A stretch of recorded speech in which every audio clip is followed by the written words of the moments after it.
call him out, like, on what basis was Atiku, Tinubu, and Peter Obi put on the same pedestal? Yes, or use the same bench, a paint or brush used on them. It might have made sense to him, and he has a right to his own opinion. It doesn't to me. I don't see in what capacity has that would that happen. And for me, Peter Obi is one person whom I know has the love and care for people. He has empathy. He feels what happens to the citizens. And it's someone that I see who wants to have a legacy. That's something that's important to me. I'm not looking for someone who gets to office, who doesn't care, who all he's thinking about is how do I take more money, how do I buy a private, more presidential jets for myself, more yacht, more whatever for myself, rather than how do I ensure my name that in the next, 100 years, 200 years, when they're talking about Nigeria, it's me. And this is someone that I know has the courage to take on the issue. Some people think that courage is by, when you just come out and talk and you can say this. No, it's by putting yourself down there and saying those things that people are afraid to talk about. We know about oil theft. It's still going on in Nigeria. And there's one candidate who spoke about it repeatedly. And since after the election, it's almost as if nothing is being said about it. Now you see what he said about the oil cabal.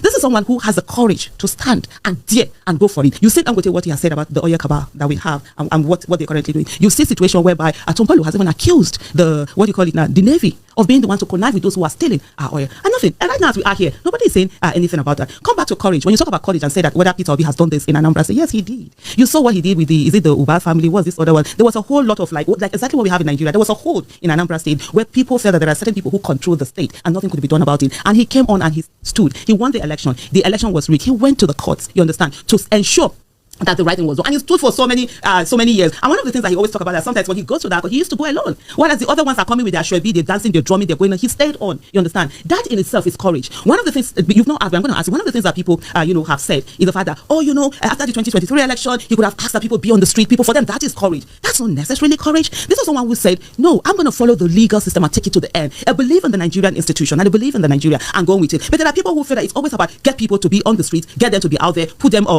in harm's way or fire's way or whatever. And Peter Obi has said, no, he is not going to do that. And I'll give you just a bit of an insight into what we're doing, our campaign.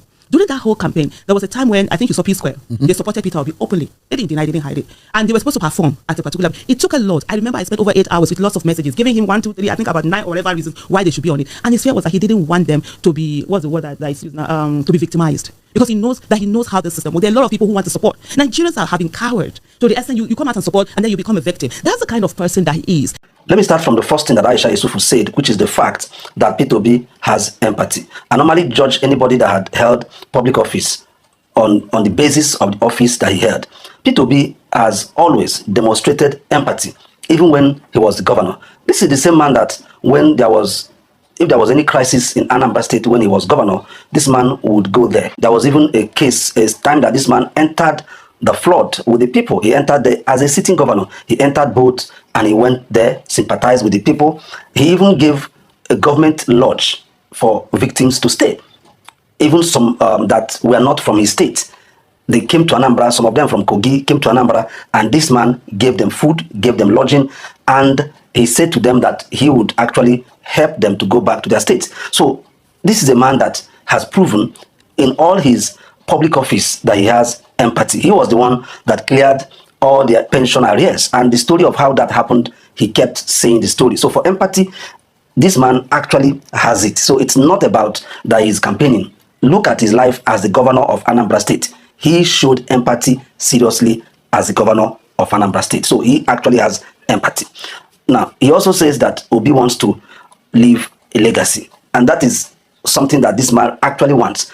Just as he did in Anambra State, he came, he took up education, he took up health, and then everybody knows once we're talking about education in Nigeria, Peter Obi becomes a model. In fact, you have what is called the Peter Obi model that even the World Bank had to come to study. So in terms of trying to leave a legacy, yes, that is him, and he did it in Anambra State.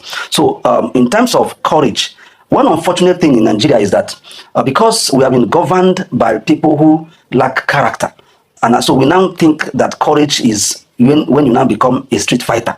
We now equate courage to tout. So courage is now when you fight on the street, you hit people, you steal public money, and then you dare them that they cannot do anything. That is what so many Nigerians think it's courage. But that thing is not courage. It can be described as hooliganism. Somebody is a hooligan, is not courageous. Somebody that is fighting the streets, using tout to, do all kind of things. That's not courage.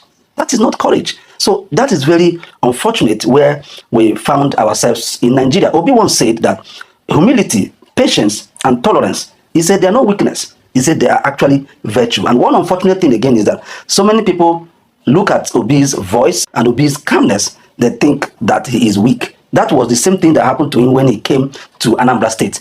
But when he began to do the unthinkable in Anambra State, they began to change their minds. So, and I believe that is also one of the things people see because of the way he talks.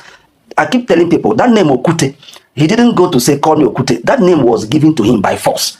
And that thing is Okute Ndibo. It is not Okute Anambra, meaning it is rock, the rock of the Igbo land. And that thing was given to him as a chieftaincy title. He didn't choose it. And it was for a reason that that name was given to him, because he's a strong, they know he's a strong man. I remember when he was governor, I used to know a big man then, that each time he went to see Obi, and then he would come out, we would be talking, and this man would always be angry.